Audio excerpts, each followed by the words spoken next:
Saan ka na naman ang galing? Dumadagundong ang boses ni Xandro pagkapasok pa lang niya sa bahay. Bahagya siyang nakaramdam ng takot nang makita ang panilisik ng mga mata nito ngunit tinatagan niya ang sarili. Kasalanan niya rin naman. Nakailang tawag na pala ito kaya lang ay hindi niya iyon napagtuunan ng pansin. Abala siya sa pag-aasikaso ng mga kakailanganin nila ng anak. Kinailangan pa niyang isaglit ang pag-e-ensayo hinggil sa nalalapit niyang concert. Balak na sana niyang hindi ito pansinin katulad ng dati. Nasanay na rin siya. Nakapagtataka lang at paiba-iba ang ugali nito lately. Noong isang araw lang ay inaasar-asar pa siya. He even called her sweetheart kaya akala niya ay mag-iiba na ang lahat subalit nagkamali pala siya. I'm still talking to you. Nilingon niya ito. I have given you everything. Pero sa bandang huli ay ito pang igaganti mo sa akin. You could have asked me kung talagang kating-kati ka ng makipag-anuhan. I might have given you the pleasure since we're husband and wife. Remember? Halos bumaon ang mga kuko ni Xandro sa kanyang mga braso. Ang mga mata nito na kadalasang nababalot ng lamig ay 62 bolang apoy na anumang oras ay maaaring tumupok sa kanya. Nasasaktan ako. Pabulong niyang daing dahil nahihirapan na siyang huminga dulot nito. Siguradong magkapasaan na naman siya dahil sa higpit ng kapit nito sa braso. Talagang masasaktan ka. Akala mo ba hindi ko alam ang ginagawa mo behind my back? And who's that Dr. Romano that you've been constantly seeing? Is he better than me? Pagak siyang natawa sa sinabi nito. Lahat na lang ba ng mga lalaking mapapalapit sa kanya ay paghihinalaan nitong kalaguyo niya? Napapagod at naririndi na siya sa paulit-ulit na isyu nito sa kanya. Tantanan mo nga ako, Xandro. Diyan sa mga kahibangan mo. Singhal niya rito. Not now, okay? I'm really tired. Nagpakahinahon pa rin siya. Pasimple din niyang hinaplos ang braso na nananakit na. Kung hindi pa ako nagpa-imbestiga tungkol sa'yo, hindi ko malalaman ang mga pinaggagawa mo. What has gotten to you at bakit ganoon na lang ang fascination mo about doctors and hospitals? Pati mga phone call records mo. Karamihan sa mga hospital? Hindi kita maintindihan. It has nothing to do with you, okay? Tugon ni Bella. Am I not enough? Kulang pa ba ang lahat ng nahihita mo sa akin? Oh, baka naman lahat ng kayamanan ng mga Fajardo ay gusto mong sayo mapupunta lahat. Hindi na niya nakayang pigilan ang pag-alpas ng mga luha sa kanyang mga mata. Walang tigil ang pagbukal niyon sa kanyang mga mata na kahit anong pigil niya ay hindi niya iyon maampat. Kahit kailan ay hindi siya umiyak sa harapan nito dahil ayaw niyang ipakita na naaapektuhan at nasasaktan siya sa mga sinasabi nito. But right now, every lie that he says cuts deep through her. Lakas loob niyang tinitigan ang mga mata nito. She saw a glimpse of pain and regret when she looks into his eyes, but she doesn't care anymore. Tinangka nitong lapitan siya but she motioned him to stop. Hindi mo lang alam kung gaano mo ko nasasaktan sa tuwing pinararatangan mo ko ng mga kasinungalingan. Sana, alam mo na ikaw lang ang may kakayahan na pasiyahin ako ng ganoon kabilis. Subalit napakadaya mo dahil ganoon mo rin ako kabilis na saktan at durugin. Hindi mo lang alam kung gaano ko kagusto na yakapin mo ako at sabihin mo sa akin na magiging okay ang lahat kasi nasa tabi kita. Na malalampasan ko kung anumang hirap na pinagdadaanan ko ngayon kasi nakasuporta ka all the way. I badly need you right now, asawa ko.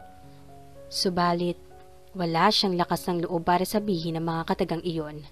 Magugunaw na siguro ang mundo ngunit mananatili ang galit at pagkadisgusto ng asawa sa kanya. Hindi naman niya ito masisisi. It was her fault ever since. She had trapped him into a loveless marriage. Loveless in the sense na siya lang ang nagmamahal dito. How pathetic of her just like what he usually says to her. Muntik pa siyang mabuwal sa kanyang pagkakatayo kung hindi lang siya nakahawak sa kalapit na sofa. I have my needs. Hindi mo naman kayang ibigay kaya sa iba ko na lang hinahanap. Diba sabi mo? I won't have the privilege to even taste you. And besides, ano ba ang pakialam mo? Hindi ko pinapakailaman ang mga aktibidades mo sa mga babae mo. And oh, I think you should fire your investigator. He didn't dig deeper. He doesn't know even half of the truth about me. Dig deeper, sweetheart. Ginamit niya rito ang endearment na kadalasang ginagamit nito sa kanya. Napangisi si Sandro, and she couldn't blame all the girls in town if they swan over her husband. Mistula itong Greek god habang nakaupo sa sofa at may hawak na kopeta. Mahigpit ang pagkakahawak nito roon na pakiramdam niya ay mababasag na. And why should I dig deeper, sweetheart? Para malaman ko kung nakailan ka na? Kung ano ang mga preferences mo sa pagpili ng mga lalaki mo? Oo, dahil mas pipiliin ko ang ibang lalaki compared to you. Paulit-ulit na lang. Sigaw niya. Hindi na rin niya napigilang magalit dito. Ano lang ba ang tingin nito sa kanya? Mababang babae at mukhang pera. If I have given the chance to turn back time, I wish I hadn't met you. Akala ko, kaya kong pakisamahan ka. Akala ko, sapat na ang nararamdaman ko para sa iyo, pero nagkamali pala ako. But don't worry, sweetheart. Konti na lang ang ipagtitiis mo. Malay mo, hindi mo na makita ang nakabalandra ang mukha ko dito sa bahay mo. And by the way, Dr. Romano is my cousin. Hindi na siya nag-abala pa na tingnan ng asawa. Diretso na siyang umakyat sa kanyang kwarto. Maaga pa siya bukas for a soap commercial. Pihadong magagalit na naman si bakla dahil sa namumugto niyang mga mata. Kung bakit ba naman kasi kahit kaunting iyak lang ay namumugto na agad ang kanyang mga mata. Naiwan si Sandro na hindi mapakali sa ibaba. Kung tutuusin ay wala naman talaga siyang nakita na masama sa mga inireport sa kanya. Masyado lang siyang praning lalo na kung naiisip niyang may ibang kasamang lalaki ang asawa.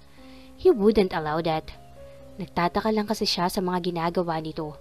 Tinatakasan pa nito si Mang Pedring minsan tapos kadalasan ay hindi pa niya matawagan ng cellphone nito every time na umaalis ito nang walang paalam. Gusto niyang bugbugin ang sarili dahil sa mga nasabi niya rito. Sigurado din siyang nasaktan niya ito kanina. For God's sake, hindi niya intensyon na saktan ito.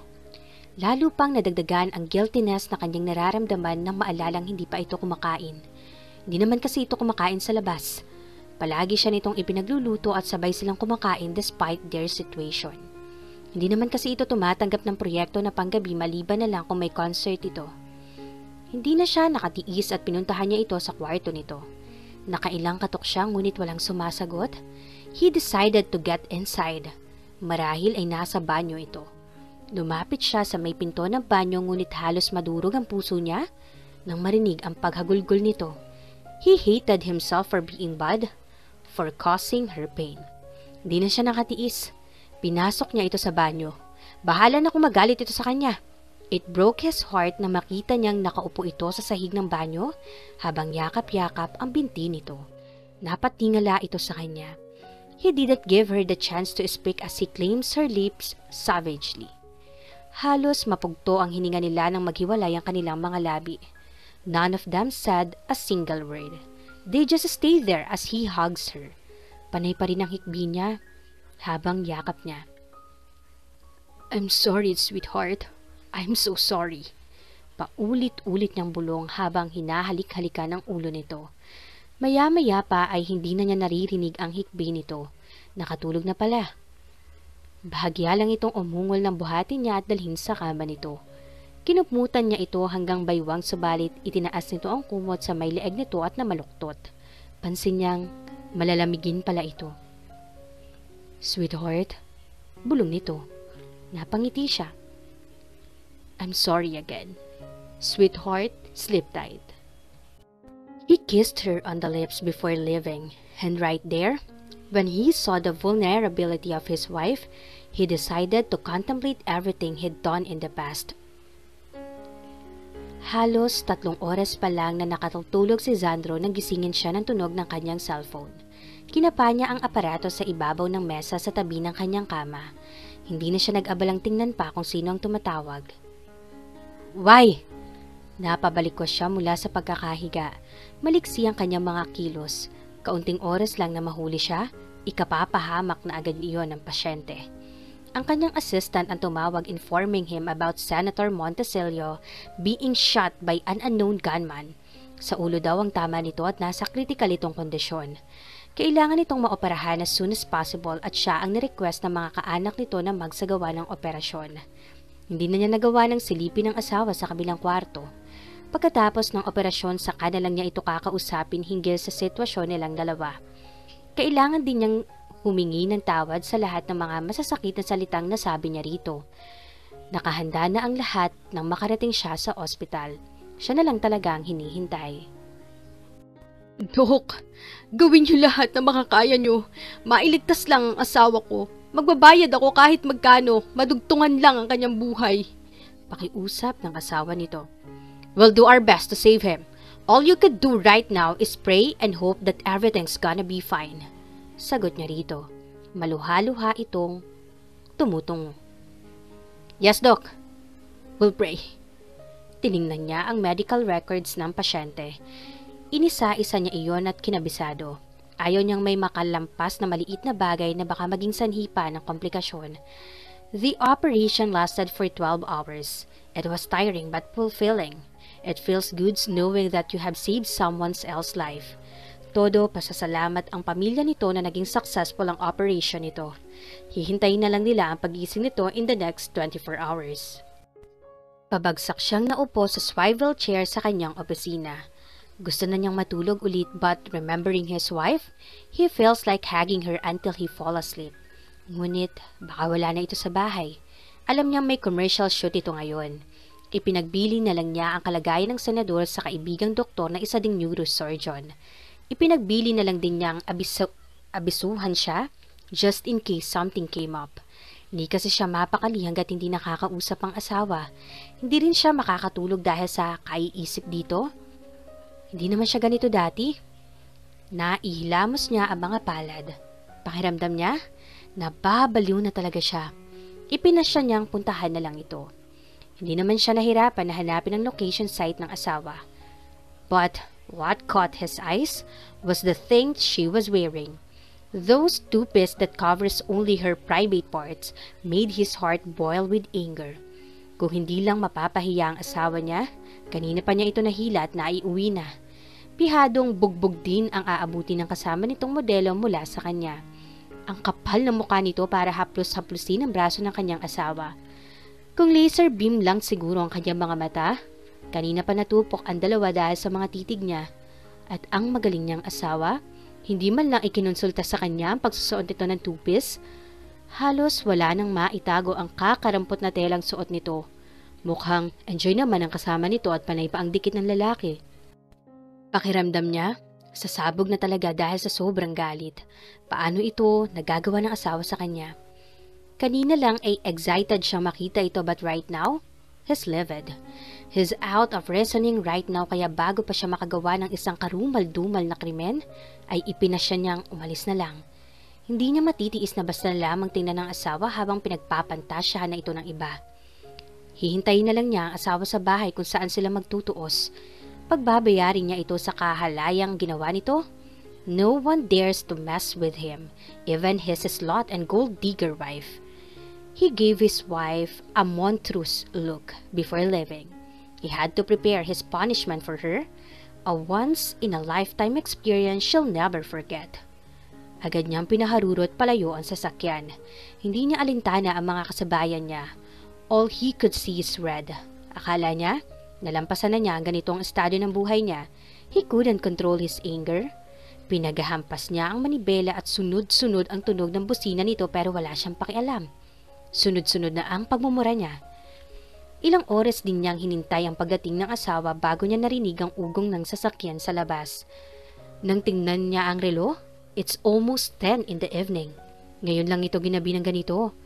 Mukhang na-enjoy nito ang company ng lalaking yun. Much worse, baka kung saan pa nakarating ang mga ito. Ouch! Hiyaw nito nang bigla niyang haklitin ang braso nito. He dragged her into his room, not even saying a single word. He pinned her on the wall while both hands on her sides. Panay naman ang pagpupumiglas ng asawa. What's wrong with you? You're hurting me already! Puno ng panguuyam ang ngiti nito. And now, you're asking me kung anong problema ko? When in fact, Ikaw ang may kagagawa nito? Nagulat si Bella nang bigla na lamang suntukin ni Xandro ang dingding sa kanyang likuran. Xandro! Hindi na nagawa pang makapagsalita ni Bella.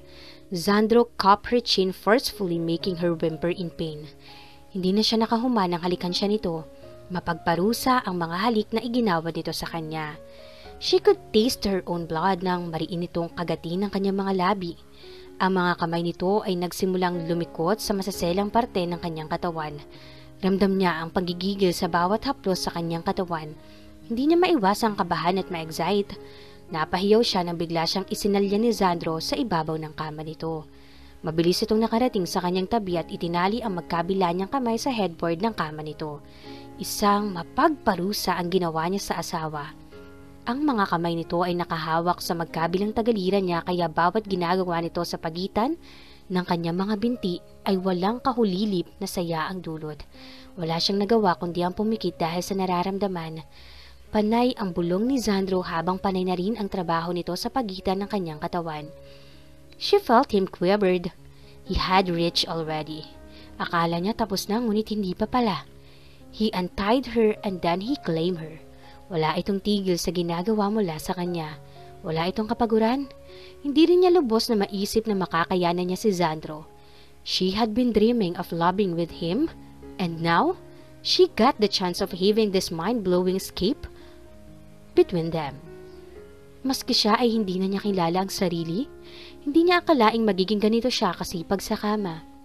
A moment later, he collapsed beside her. Ramdam niya ang unti-unting paghupa ng init nito. She just stares at him as he stands in front of her with all his body. Nakatulala ito habang nakatitig sa kanya. Hindi malaman ni Xandro ang gagawin nang humupa ang kanyang nararamdaman. He let his monster side take over him. Halos bagsakan siya ng langit na makita ang itsura ng asawa. Her lips swollen from all his kisses. And when he narrowed down onto her body, it was buttered all over with his love marks. Agad niya itong nilapitan at niyakap ng mahigpit. Tinangka niyang hawakan ng kamay nito but she flinches every time he tried it. Sweetheart, tawag niya rito. Nanatili lang itong nakatitig sa kanya. And it hurt seeing her cry because of him. Lumuhod siya sa may paanan nito at ipinulupot niya ang mga braso sa baywang nito. Why? Pabulong na tanong ni Bella. Masaya ka na bang napatunayan mong hindi na ako malinis katulad ng sabi mo? Nag-angat siya ng paningin nang marinig niyang nagsalita ang asawa. Bulong lamang ang salitang galing sa bibig nito pero para iyong bombang sumabog sa kanyang harapan. I'm sorry, sweetheart. Hindi kita masisisi kung kamuhian mo ako, but I won't justify my wrongdoings. Magalit ka. Saktan mo ako. Pero sa maniwala ka o hindi, wala akong intensyon na saktan ka. Nasabi ko lang ang mga salitang yun dahil sa galit. Tinangkang magpaliwanag ni Xandro sa asawa. Bakit? Kahit nanlalambot at nananakit ang buong katawan niya ay nagawa niyang sampalin ng malakas ang asawa. Hindi mo ba alam ang pinagdaanan ko para husgahan mo ako ng ganito? How far and how deep do you know me? What you said to me broke all that I have. Wala na natira sa akin dahil pati asawa ko na inaasahan kong kakampi ko ay isa pala sa mga taong huhusga sa akin. Umasa ako na sana iba ka. Pero katulad ka rin nila. Hindi mo lang alam kung gaano kasakit ang ipinadadama mo sa akin. Kontento ka na ba? Masaya ka na ba? Hope I made you happy. No. Hindi ko gustong saktan ka. He felt frustrated.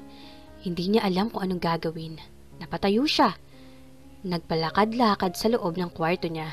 Hindi na niya alintana ang kahubadan niya habang hindi mapakali kung paanong hihingi ng tawad sa asawa. Sinamahan niya ito sa kama saka mahigpit siyang yumakap dito. Hindi siya umalis kahit papanay ang pagtataboy nito sa kanya. No! Tanggi niya. Dito lang ako sa tabi mo.